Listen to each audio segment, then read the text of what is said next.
natin at salamat sa inyong pananatili at sa mga ngayong lamang hapon dumalo at higit sa lahat salamat sa mga nagbigay ng kanilang mga patotoo at kung ano ang ginawa ng Panginoon para sa kanila. Salamat rin sa choir sa mensahe ng kanilang awitin. So, nabanggit na ni Brother Sunny ang mga special events sa buwang ito na ito ay hindi natin gaanong nabigyang higit na pansin, but anyway, mayroon pa naman tayong isang linggo na ipanalangin ito at nawa ay maging handa tayo sa pagdating ng mga petsang nabanggit. So, wala nang paligoy-ligoy pa. I hope I have not forgotten anything na dapat i-anunsyo maliban sa Sister Rama ay nag-testify tungkol sa kanyang asawang si Brother Marvin. Sino sa inyo nakatanggap ng thank you note para mula sa kanya? Aalis siya ngayong gabi alas 8 papuntang US. Sino sa inyo nakatanggap? Ako lang ba ang tinext niya? Anyway, nagpapasalamat siya sa prayer sapagkat si Brother Marvin ay namamaga yung paaraw at sa pamamaga ng paa ay pinayuhan niya kung ano ang dapat inumin o anong whatever process medical approach at hindi raw masakit siguro lahat at sinabi niya na hindi parang hindi nakatulong yung mga medical procedures na pinayo ni Sister Rama at pagkatapos na sabi niya, siguro antayin na lang na makarating ka sa Japan, yung biyahe mo doon. Sabi niya, imposible siguro makakuan sapagkat alam niyo, ang busy ang gawain sa barko, etc. So, hiningi niya ng panalangin ito sa mga kapatiran at sabi niya gawin mo na lang siguro kaya ito ay ikwan mo na lang hot compress na lang or cold compress and then gawin mo na lang yan etc. as siguro last remedy ay medyo humupa at pakas nawala raw yung sakit kaya inadmit ni Sister Rama na talagang kahit ang medical profession ay minsan may limitasyon at saka iba ang kaparaanan ng Panginoon. So it was indirect answer sa prayer para kay Brother Marvin. So panalangin rin natin ang ating iba pang mga kapatirang nasa laot sapagkat alanganing ang lugar kung nasa laot kayo, ang kayo ay magkasakit. So, I hope and pray na lahat ng SIME na members natin ay ingatan ng Panginoon at ganun rin ang kanilang mga mahal sa buhay. Okay, so, ako ay nagpapasalamat sa Panginoon sapagkat kahit mga maliliit na bagay na pag sa Panginoon nyo pala sinandal ay iba sumagot ang Panginoon. Alam niyo, nag-text sa akin si Ellie Jane, padalangin raw yung aso nila sapagkat grabe ang mga naging, medyo mga aso kasi nila at saka aso namin parang contemporary, mga senior citizens na rin. At natural yon na nagkakasakit, etc. Ang kanilang anak na si aso. Kasi inangkin palagi ng mag-asawa, bunso nila yun si Sparky, na operahan na naman siguro hindi na ito, it will not,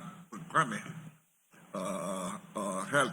Hindi siya maka-injure na dito eh. Sabi ko, meron din kami problema.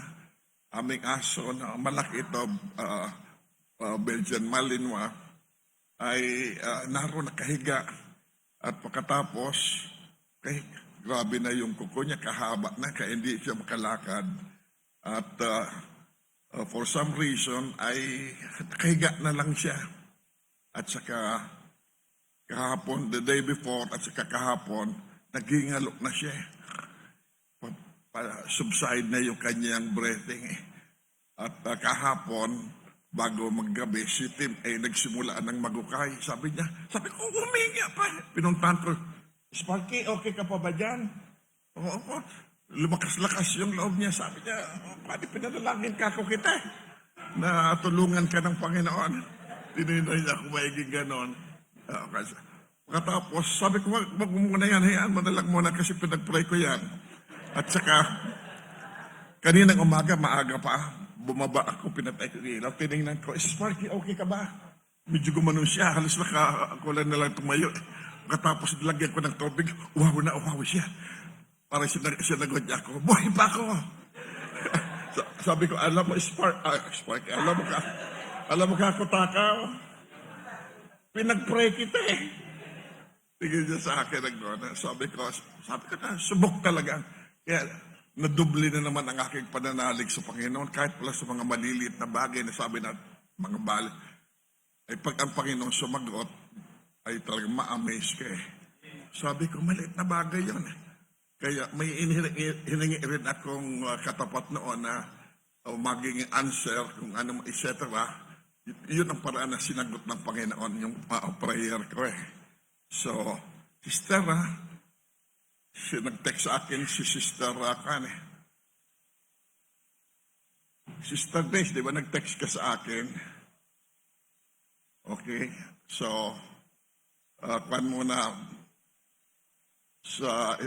sapagkat hindi natuloy ngayon yung mga married ladies na magla-lunch out. So, pinospone at saka sa Sunday evening na lang raw gagawin. At doon na tayo mag-fellowship. Pero hindi lang married ladies, So, shooting two birds with one stone sa linggong darating. Pero mas mahalaga yung spiritual na hapunan. Okay? So, I hope you will be here. And those that are not with us, you would give it much importance sapagkat napakahalaga nito. So nakita nyo, yung aking testimony, napakaliit lang pero napakalaki ng... Mabuti pa yung nag-amen eh. Okay, pero ito ba? Kaninong aso ba yon? Pwede ko nang iuwi yan. Kailangan namin tumatawal na aso. Okay? So, kwan ko sa Panginoon yun. Sabi ko, Panginoon, pag namatay si Takaw, hindi na ako kailanman mag-aalaga ng aso. Magastos rin eh. Another family. Kasi meat eater siya. At sabi ko, Takaw, mas malakas ka pa sa akin kumain. Kaya, pero anyway, natuto ako doon sa asom yun. Matandaan, nagkakapwa ako sa inyo citizen eh. So, times 7 ang bawat edad ng aso. Kung ilang years na kami, 25 years na times 7 doon sa amin. So, matanda na talaga siya. Senior na rin siya. So, I would like to invite your attention na lalo na sa okasyong tulad na kinaroroonan natin na kung saan ang inflation ay tila'y hindi gumagalaw, na ang halaga ng pera ay bumababa, ang depreciation matindi, at ang inflation ay pataas ng pataas ang bilihin, na ang mga mamamayan ay hindi ito may ipagkakaila, na tayong lahat ay naapektuhan. isipin na lang ninyo, nang tinignan ko, tuwa na sana ako yung kamatis, tinignan ko, 60 pesos, sabi ko, thank God, magbaba na ito. Pero nakita ko, 1/4 lang pala. Maliit na nakalagay. 1/4, 60. Di balit, apat yun, di ba? 120. Kamatis lang yun. Sabi ko, dapat magsimula ng magtanim tayo. Okay? Ng kamatis. Madaling bungahin ang kamatis eh. So, the inflation will be with us. And believe me, we are getting closer to that time na isang araw na sahod ng isang tao ay kayang isang kainan lang para sa isang tao. And we are headed for that, my dear brothers and sisters. So, ngayong hapon ay let me briefly state kung ano ang nararapat na atensyon, ang nais parating sa atin ng Panginoon tungkol sa ating mga pananalapi. Ang tayo ay may pera o tayo ay walang pera, ay ito isang paalala sa atin ng Panginoon sapagkat kung naririnig natin na ang pag may pera ka, ay halos ang nais o gusto mo ay mabibili mo. Pero pag wala kang pera, may problema ka. At mainggit ka pa doon sa pera na may tao. Pero yung tao na walang pera, di ba kung kaibe, may mga pera. Tignan nyo doon, may tao. Pero yung tunay na mga tao, kung walang pera, ay kulang o hikaho sa pera. So, the Bible has a lot to say about money. At maniwala tayo o hindi, sa mga parables at sermons na ibinigay ng Panginoon, marami dito ay umiiral sa pera o pananalapi. And in contrast to that, ay nakakalimutan ng mga tao na ang pinagmumulan ng ikinabubuhay ng tao at ng pagkakaroon ng pera ay ito ay hindi nakasalalay sa you are such a worker. Bakit ang dami ng subsub sa trabaho, etc. lahat, subalit ay hanggang doon lang sila, hindi sila umaasenso at talagang kayod pa rin ang kayod na hindi naman sana masama. Bakit kaya? Kasi ang wika ng Panginoon ay dapat matutunan natin ang katotohanan na sa kanyang masaganang kamay, tayo dapat umaasa at nakasandal.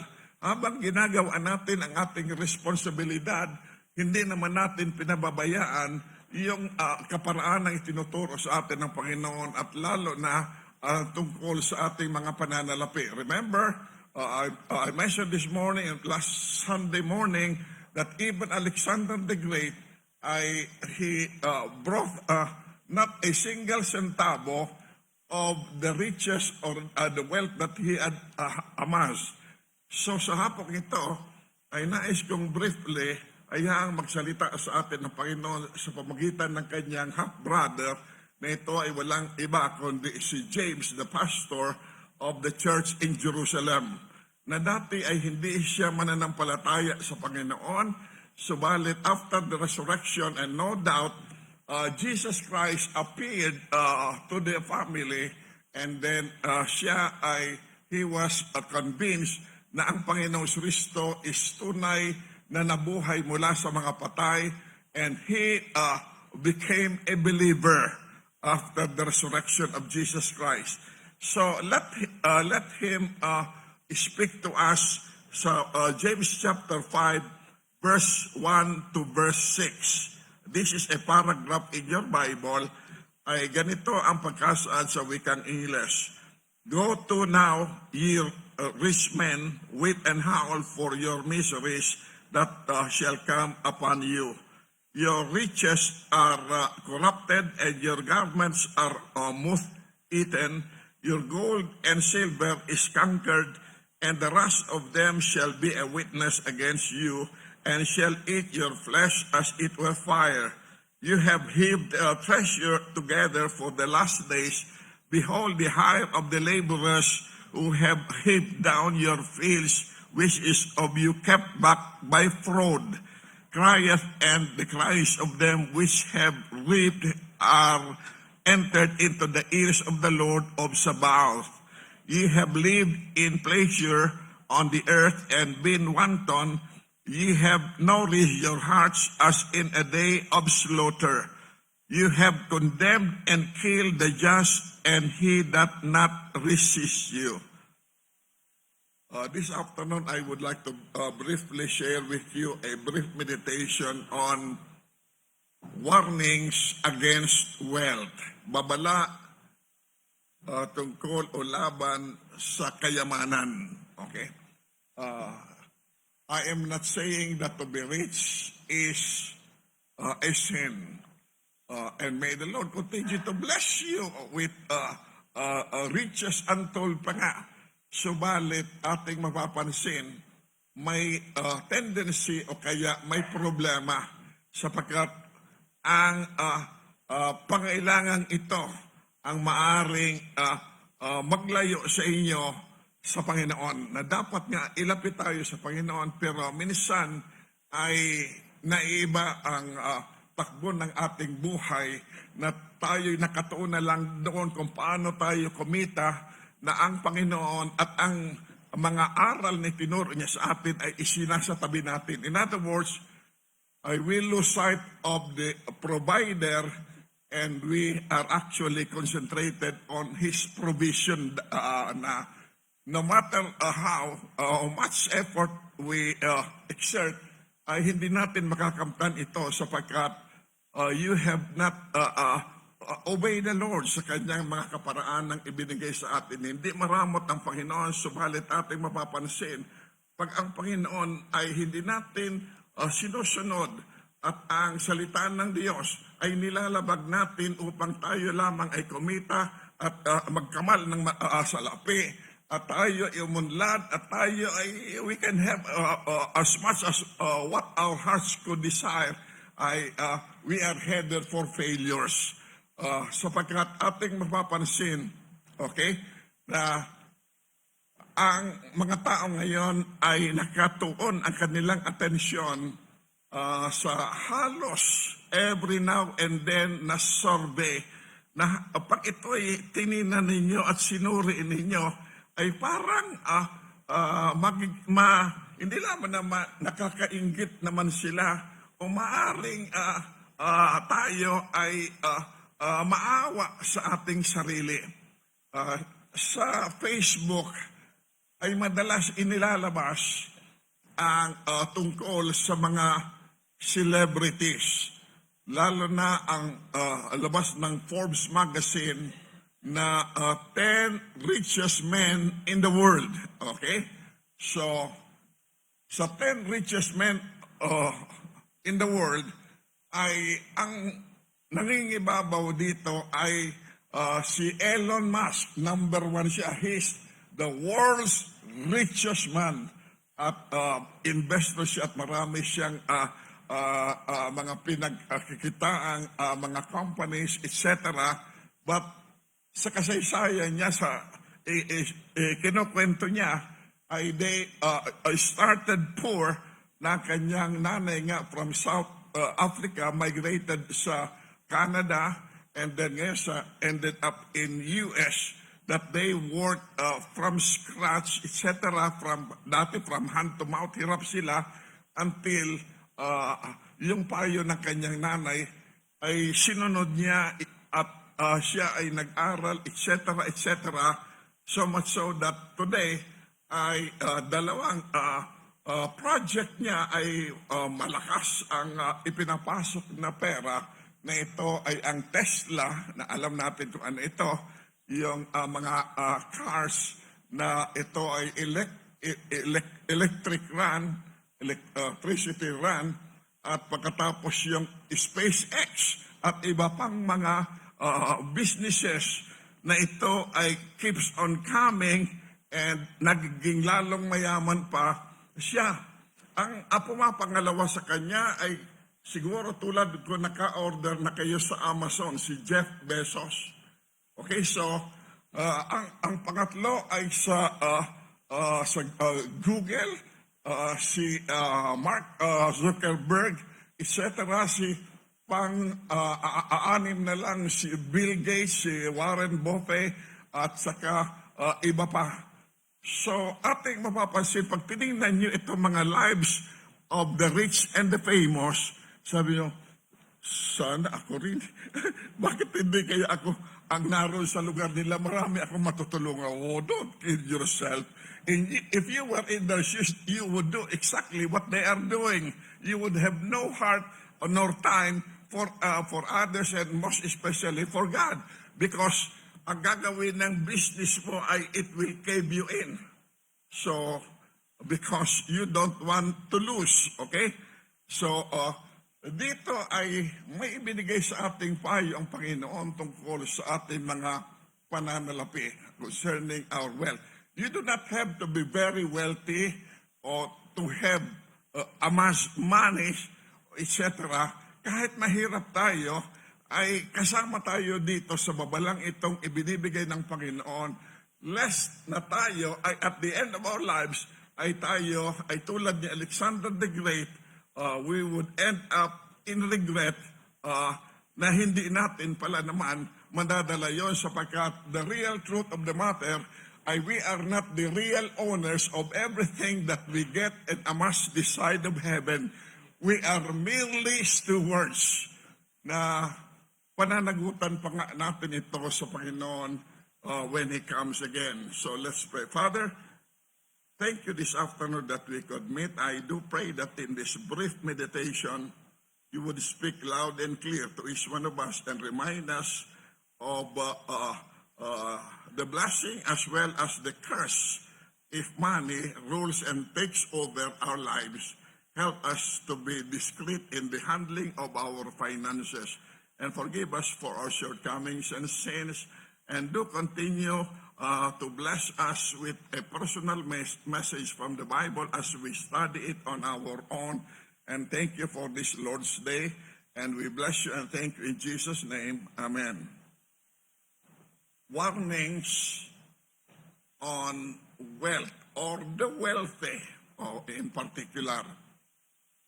So, dito sa Pilipinas, siguro may alam kayo kung sino naman ang top 10 richest dito sa Pilipinas. Marami na rin tayong mga multimillionaires dito. Pero sino ang mga billionaires? Yun na ngayon ang tinututukan ngayon na billionaires. Okay? Ang mga billionaires ay Manny Villar ang nangunguna ngayon. At pangalawa, Henry C. At pangatlo, itong Gokong Wei, T family, at a host of others. So, kasama na dyan ang mga Ayala. Ang nagtataka lang ako, bakit hindi kasama dyan si MVP? Diba? Sino ba si MVP? Akala ko hindi nyo alam eh. So, bakit kaya hindi siya kasama doon? Okay, so it's between him and the government or the media. Okay, so anyway, dito ay itinuturo sa atin sa pamagitan ng sulat na itong udyok ng Espiritu Santo sa buhay ng lalaking itong si James. At sa Tagalog, siguro mas maganda itong basahin at pag-aralan natin sa wikang Pilipino. Santiago, okay? James, kung talaga literal translation ay Jaime. Santiago. So anyway, dito sa passage nating binasa, nakita nyo paragraph yan. Okay? Dito ay pinapayuhan tayo na make extra effort and care sa handling natin ng salapi. How we handle our finances. Okay? So, first of all, ay ating mapapansin dito sa ating binasang talata mula sa verse 1 ay be careful how you get your money. Paano mo ba nakukuha ang pera na meron ka? So, ngayon ay usong-uso ito na ang mga tao ay nasusway ng isang hangad na ito ay nadadala sila ng get rich quick scam na kung saan ay marami mga kaparaanan na nariyan yung mga scammers, di ba? Maliban doon ay yung phishing at pagkatapos ngayon, another is papapasukin ka na nakuha yung account mo at pagkatapos magugulat ka na lang, ang laki-laki ng pera mo. Yun pala ay ginamit na itong pera mo na naging contact mo na ininganyo ka na papasukan ka ng pera only to discover na ito ay isang sindikato na ito'y tinatawag na muling. Nung past years ay uso ito doon sa South Africa na ito'y tinatawag na mga drug mules. Yung mga mules talaga nila, okay?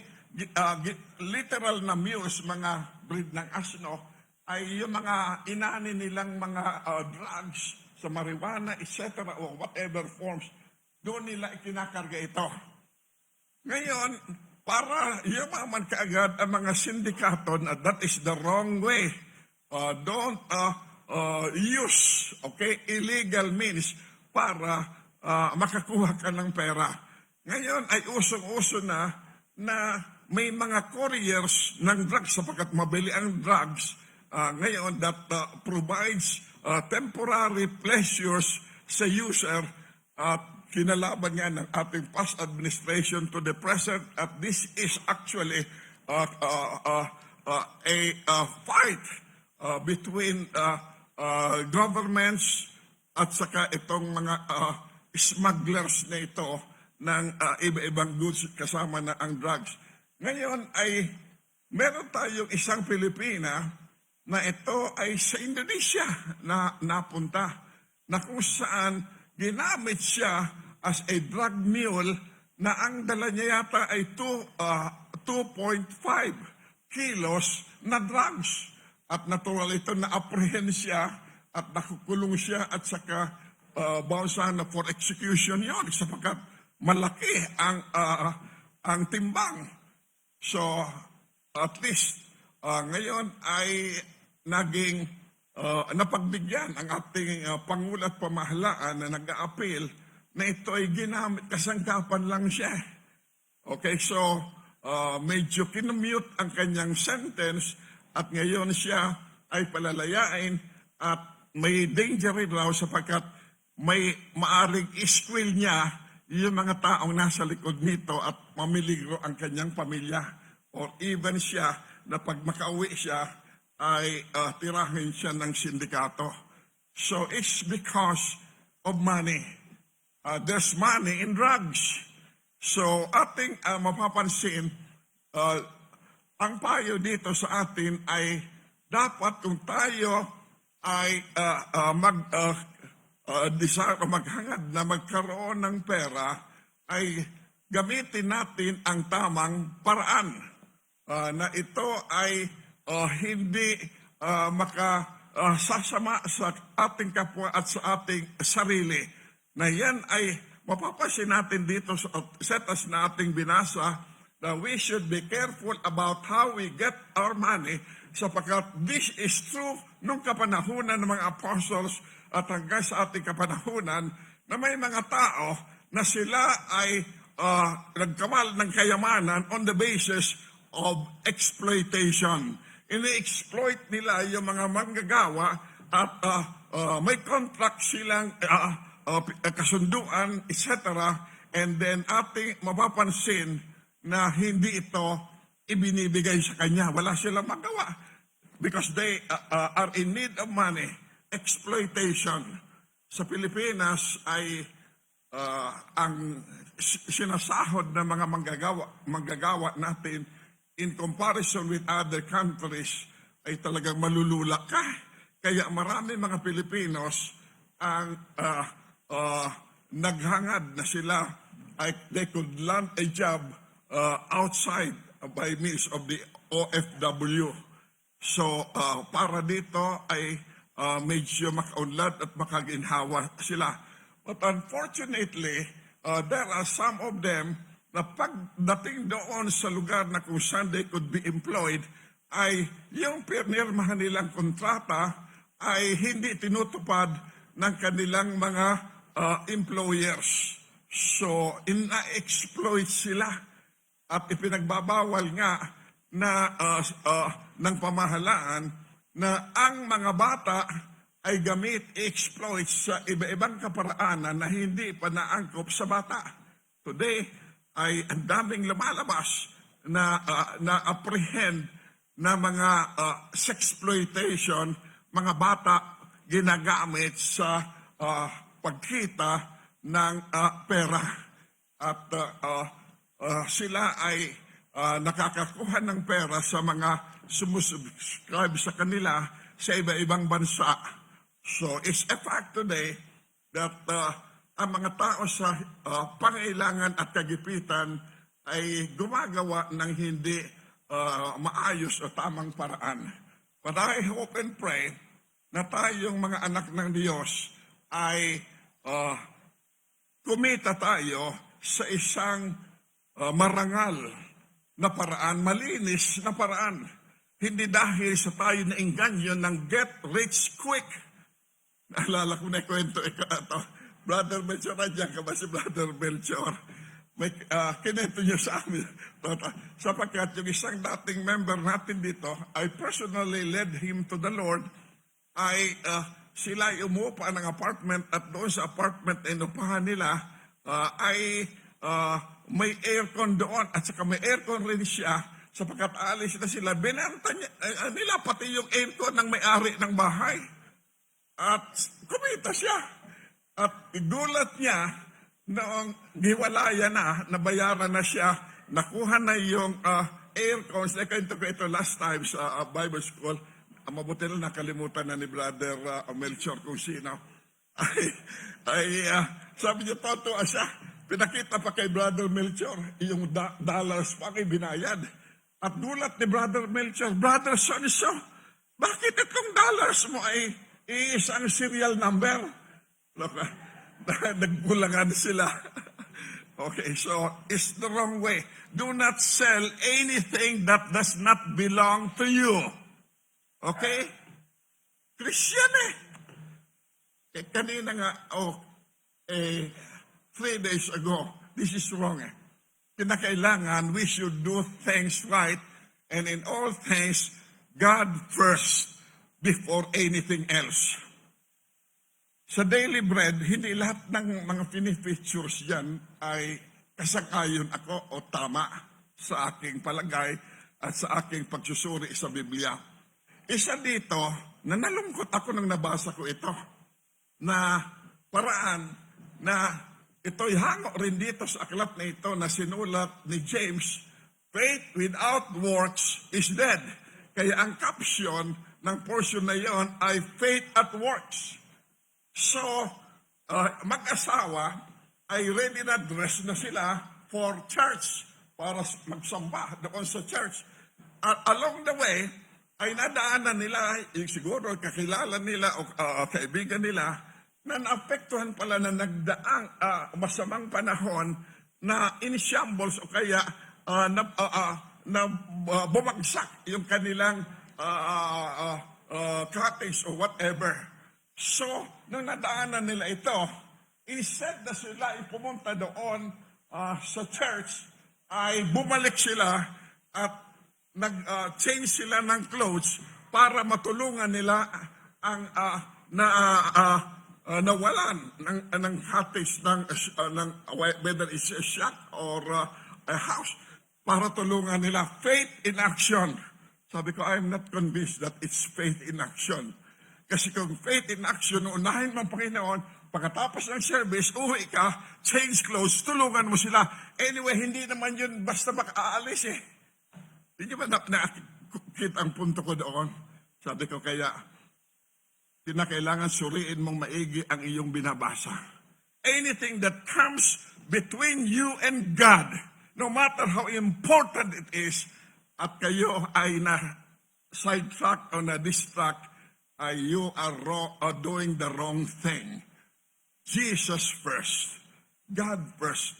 and then balikan mo yon at the Lord will bless you even more. Diba? So, sabi ko dito, di ako kasang-ayon dito. I want faith to work, but not at the expense of setting God aside. God first. Pagkatapos, sisimba ka na lang. Pagkatapos, bumalik pa, mag-change para makatulong doon. Kung magsimba ka, hindi naman yun maalis yung bumagsak na shock or whatever. So, dito ay ating mapapansin na be careful how you get your money. Ingatan mo ang paraan. Please don't be swayed or attracted by this get-rich quick scam o kaya sa mga taong pumipila. May isang pastor pa. Sabi, sinumbong sa akin, yung si pastor, so kilala mo yan? Oo, kasabay ko yun sa Bible School. Sabi niya, nakita ko, nakapila sa haba ng tumataya sa loto. Ay sabi ko, pagkaraniwan na sa akin yan eh. Ay di ko gagawin ka ko yan. Kung ako tataya sa loto, gagamit ako ng tao. Sabi ko, Muriel, pwede ba pumunta ka sa loto outlet at tayaan mo ang number na ito? Which I did not, of course, do. Hindi ko naman yun. Siya direktang pumunta doon, etc. Tulad ng isang Sunday school teacher. Mga totoo ito. Sabi ko sa iyo, fun experience sa mga Sunday school teachers at pastor. At nung nagtuturo siya, at pagkatapos, kung paano ka mabless ng Panginoon, pagdukot niya siguro ng pen sa bulsa, lumabas, dividindaso. Sabi na, itataya ka ba yan? Okay. So anyway, let's do it the right way. Through hard work. Okay? Hindi tayo ang gumagawa ng kasamaan para tayo ay kumita. Exploitation. And on the other side sa exploitation, ay totoo naman ito mga taong nagpapayaman ng gusto. At number one, sa corruption nga. Binanggit dito, your riches are corrupted. Yung iyong kayamanan ay corrupted because you have a corrupt heart, you have a corrupted means of getting or acquiring money na ang tawag dito ay expropriation. Halimbawa, nakita mo, sabi, tulad ni Ahab. Di ba? Ni Ahab, nakita niya, ang ganda ng kanyang kapitbahay, ang ganda ng farm niya. Sabi niya, malapit lang naman sa palasyo ito, nadudungaw ko ito. Nainganyo akong makamtan o maging akin ito, bibilin ko ito. So, inoffer niya. Inofferan niya ang taong sinabot at sabi na, kahit magkano yan, bibilin ko akin yan. Sabi niya, may sentimental value ang lupaing ito sapagkat mana ko pa ito sa aking mga magulang. I'm just saying it in my own words. So, hindi siya sumang-ayon. Malungkot siya. Sapagkat naroon na yung kanyang puso sa lupang yan. Sabi, nakita siya na kanyang may bahay. Sabi ni Jezebel, honey, bakit ka malungkot? Nasa iyo na ang lahat, hari ka. Paano hindi ka malulungkot? Gusto kong maging atin ang lupang yan, ninabot. Hindi tayo pinagbigyan. Ayaw niya. Ay, naku, simple lang naman yan. Simple, hari ka. What are you in position for? Sabi niya, let me do it my way. Galing ni. Sabi niya, tumawag siya ng ilang kawal. Sabi niya, okay, nasa listahan ito ng hari. Iligpit ninyo sinabot para yung kanyang lupa ay maging pag-aari ng hari. So, that is, may mga tao na sa ibang illegal na paraan, yung pag-ari o kayamanan na may kayamanan o kaya lupain ay land grabbing. There's money in land grabbing. Develop mo lang patapos pera na. So that's the wrong way to get money. the right way to get money is, of course, to work for it the right way and work hard and, of course, continue trusting the Lord. Because the Lord said, sabi niya, all the silver and the gold are mine. The cattle on the 1,000 hills are mine. All that you see, as far as you can see, are all mine. And the psalmist said, the earth is the Lord and the fullness thereof. Wow, everything belongs to the Lord. Pag nakita ng Panginoon yung honest to goodness na effort mo, na pinagsisikapan mo at sa marangal at maayos na paraan, na hindi mo siya ginugulangan, na hindi mo siya pinangunahan o hindi mo siya sinusubay sa mga bagay na kaparaan ng itinuturo ng Panginoon, the Lord will pour out His blessings upon you. Dito na lang, hindi ko makalimutan ito si Brother Abet. Bagamat masayang-masaya ako nung siya walang trabaho sapagkat nakakasama namin in full activity, full blast yan. Masaya, blessing siya. Pero sinabi ko na sa kanya yon, babalik ka naman ng Panginoon dyan at masusurprise ka na lang. At nung in-restore siya ng Panginoon, higit pa sa dating posisyon niya. Diba, narinig na mismo natin sa kanya. I was there praying and praying for him. Lord, vindicate him. Okay? So lahat na nag-accuse sa kanya, sinip ng Panginoon, kaya mga bibig, and then he was promoted by the Lord. Okay, so nakita ko nga, inilabas pa sa Facebook kung magkano tinatanggap niya. Sabi ko, baka may sumisira kay Brother Abet. Di ba, brother, honest and good, tinanong ko siya, Brother Abet, nasa Facebook ka. Kasama ka ng mga officials ng PUP. Ganito ka. Totoo ba ito? Baka sinisiraan ka lang? Totoo po, Pastor. Sabi ko, please don't ask me. I treat it confidential. Kung gusto niya sa Facebook. Ako na-confirm ko.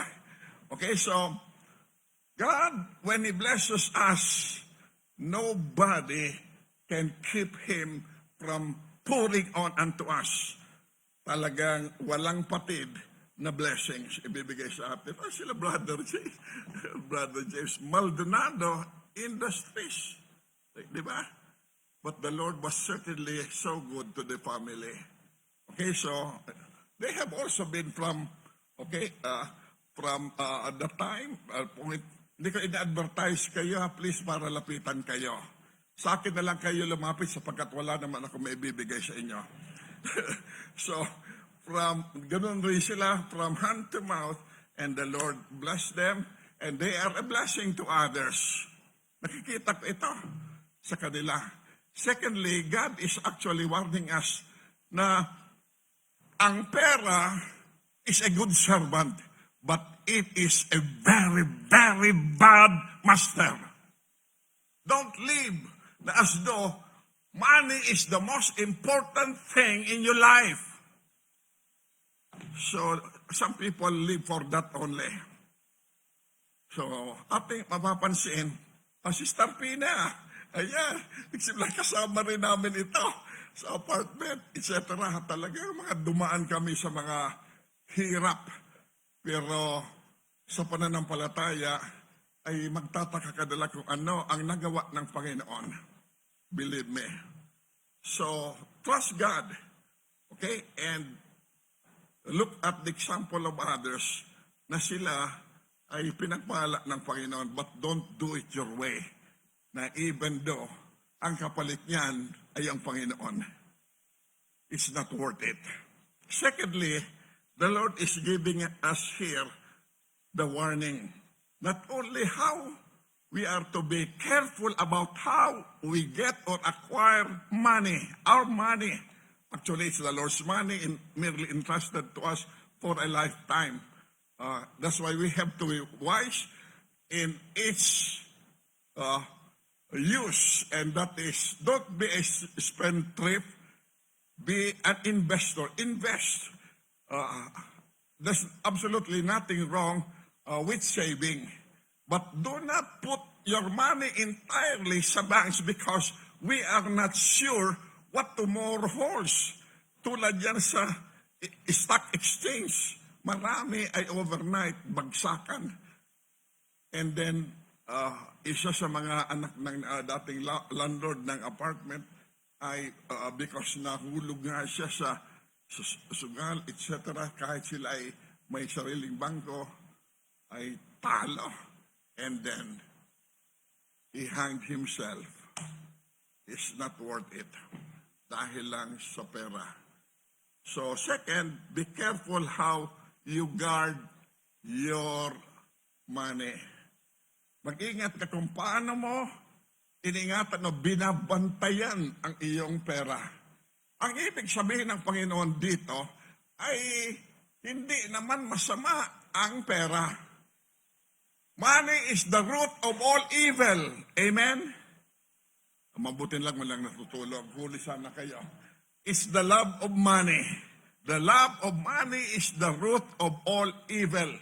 So dahil dito, ay kung tayo pinagpapala na ng Panginoon, nais ng Panginoon na ingatan natin at bantayan natin ito, use it so that we would have an interest on it. Pero not at the expense na we have a need, may pangailangan tayo o may pangailangan ng ating pamilya na ito ay, sabi natin, pinagmamarumutan natin ng ating sarili. Alam niyo, hindi na ako gaano kumakain kasi para makasave. Kinukuntian ko na lang ang kain ko. So kung maaari ka, nagpapalipas na lang ako ng pagkain hanggang nagkasakit ka, na-ulcer ka, at doon babawi sa iyo yung inipon mong pera sa pagtitipid mo sa sarili mo. Use your money wisely. At saka ang pinagpapaalala dito sa atin ay ang ingatan natin is hoarding the money. You know there is already a need at pagkatapos hino-hoard mo ito na tila bagay sinusundan mo ang halimbawa ni Silas Marner. You know the story of Silas Marner? Sino nakakaalam noon? Kukunti lang pala. Nakukontent na lang siya sa pag-uhukay ng lupa at pagkatapos na naibaw niya doon yung kanyang pera at pagkatapos kukunin, yun ang pleasure niya. Hukay, pagkatapos bibilangin niya, kontentado na siya doon. Babalik niya doon. Yan, that was his daily activity. So hanggang hindi niya napansin, may nakasili pala sa kanya. So, nung gabi, ay pinuntahan ng nakasilip sa kanya, mali na naman na paraan, ninakaw. Ninakaw ito sa kanya.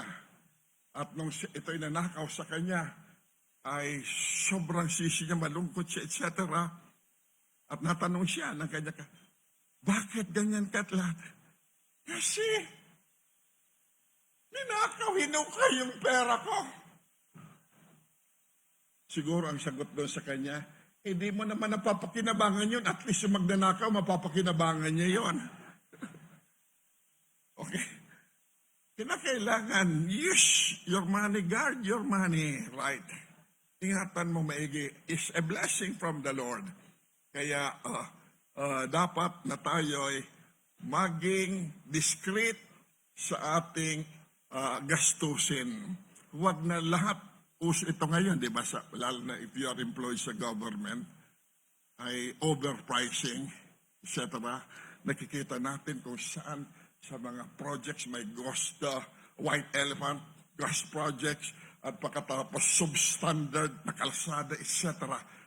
Ay dahil nga down the line, ay may kita bago dumating sa project at ang nagsasuffer ay ang taong bayan. So, ating mapapansin na ang ginamit nitong salita ay don't hoard your money. Hoarding. Tulad rin yan, kung wala ka naman pera, may mga abilities ka. May ability ka, pagkatapos tatamad-tamad ka, you're hoarding your ability.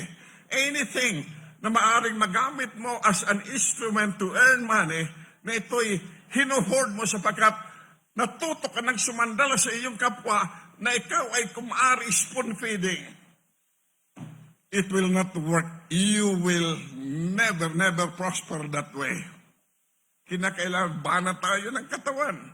So, sabi dito na don't hoard your money. Sapagkat magiging corrupted yon sa verse 3, ay yon ay magiging conquered o kaya the word conquered ay gangrena. Tulad na pag may gangrena ka sa katawan, pag ito ay maging kumalat sa katawan mo, you're dead. Pero habang may remedyo, tulad ng driver nila Mrs. noon, ay isa sa mga tauhan nila ay nagkaroon ng gangrena sa paa.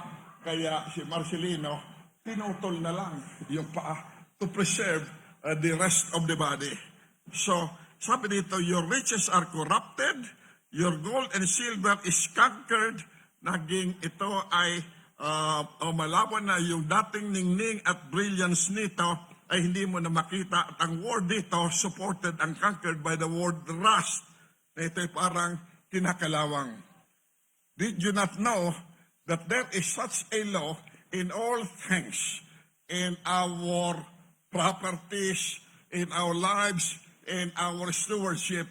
There is a law that covers us all in our lives as a responsibility. And this is, since God had given us blessings and talents, and as stewards, ipinagkatiwala sa atin ng Panginoon what He deems that will be doing good to us, and so we can glorify Him. Ay ating mapapansin ito na ang law ito ay tinatawag na the law of atrophy. Ang ibig sabihin ng law of atrophy, simply put, is the law that says that if you don't use it, you lose it. Pag hindi mo ginamit, mawawala sa iyo ito. And this is exactly what happened to that money. Na ito ay hindi lamang mawawala sa iyo, kundi ito ay kakalawangin. Ganun rin sa lahat ng aspeto ng buhay. Kung tayo ay mayroong mga metal na equipments, pag hindi natin ginagamit yan, ay kakalawangin yan. Pag meron tayong sasakyan, hindi natin pinapandar with battery intact, ay pag ilang buwan na nakaraan, ay hindi mo na ma-start yan. You have to use it. So parang function nito ay continual. Ganon rin sa ating pananalapi. And last, napayo sa atin ng Panginoon, be careful of yung una, how you get your money, okay? How to guard your money. And the third thing that God would have us remember is for us not only how to get money, and be careful, do it the right way, and guard our money. Be sure that when the emergency comes, you have something you can use for the moment. Tulad ng sabi ng mga bangko, pag may impok sa bangko, ay meron kang dudukutin. Huwag ka lang mandurukot. Okay? So sa bangko lang yon. Okay? Hindi sa dudukot ka sa bulsa ng iba. Okay? It's a sin. So, the third is, be careful how you give your money. Mag-ingat tayo kung paano natin ipinamimigay ang ating pera. Ngayon, maluwag ang mga kandidato sa darating na eleksyon sa ibibigay na pera. At least this is a deceitful way of buying votes, etc. Pero lahat naman dito is possible sa ating bansa.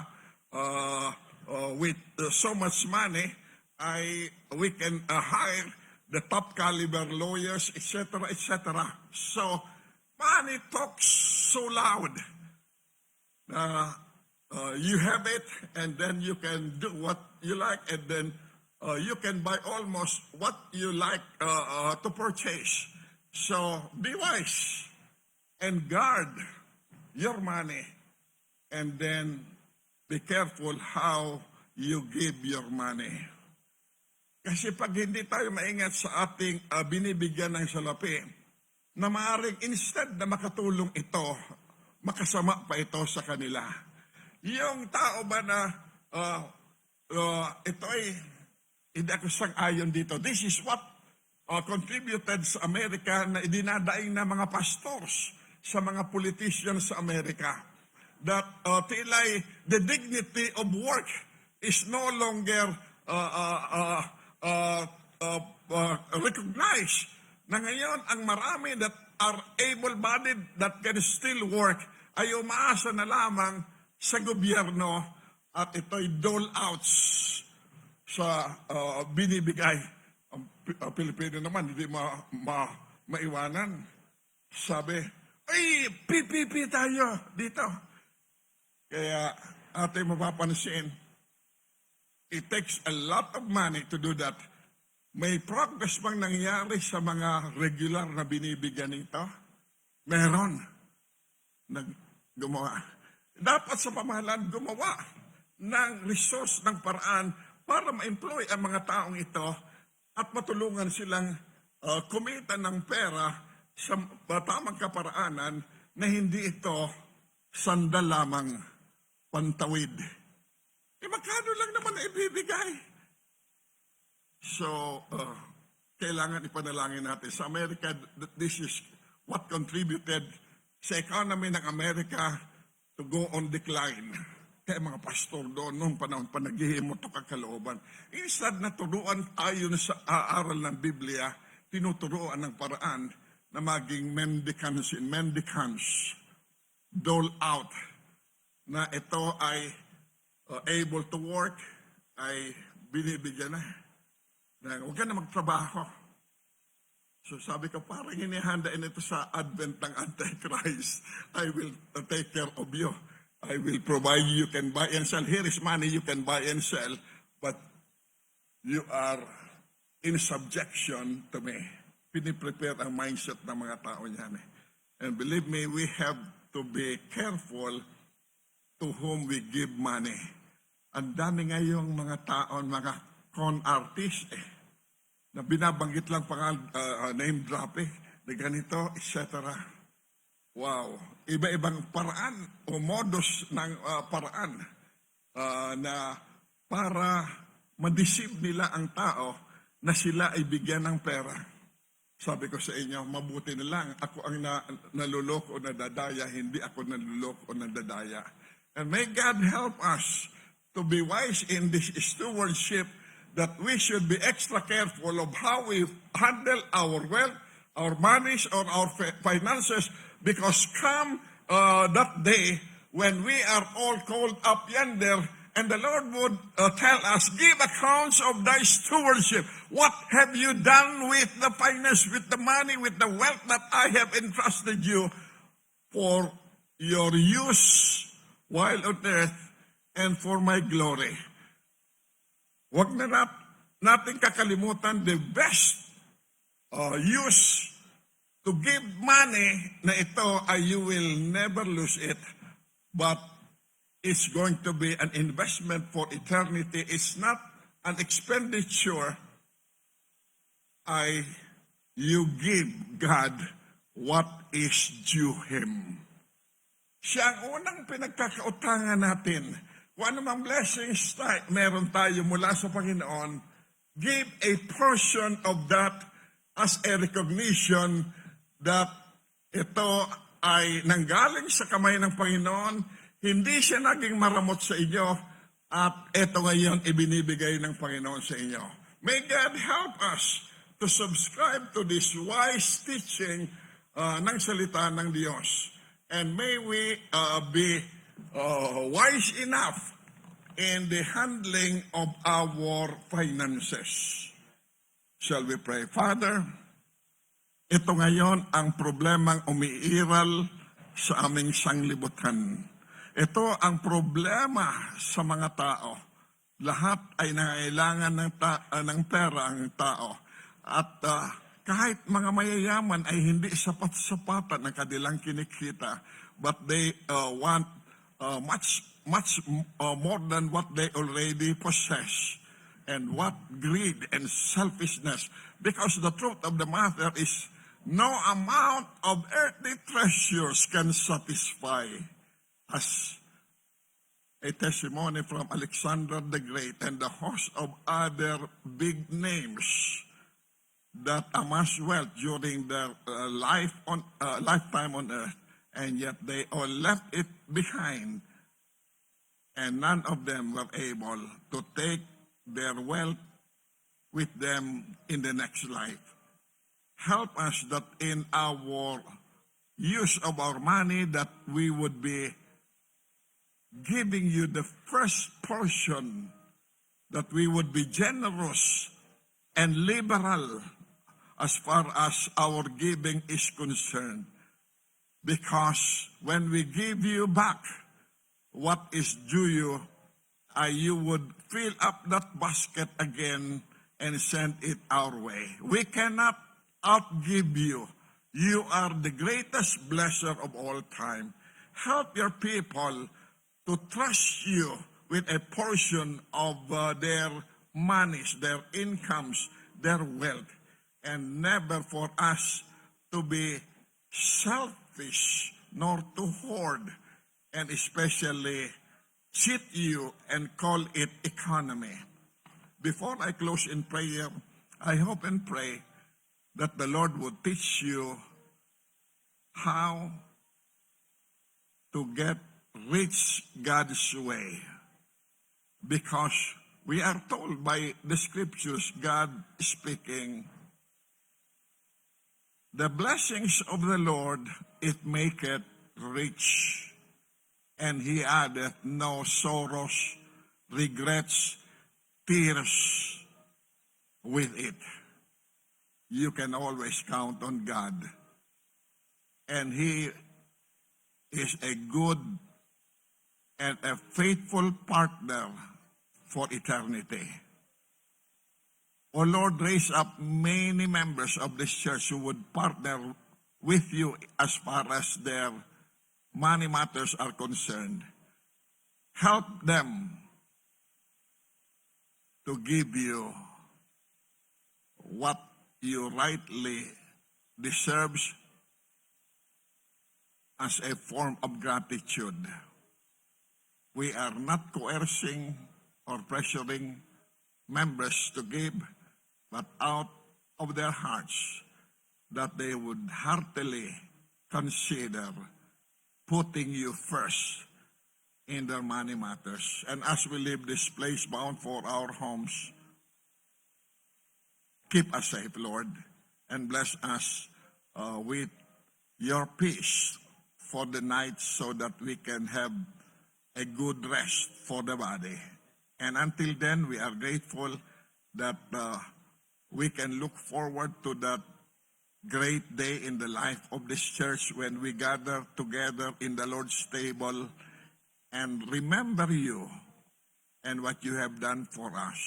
O Lord, help us to make personal preparations, heart-searching, self-examination, and that we would eat worthily and avoid God's judgment upon us. Guide us safely to our respective homes. We bless you and thank you in Jesus' name and for his sake.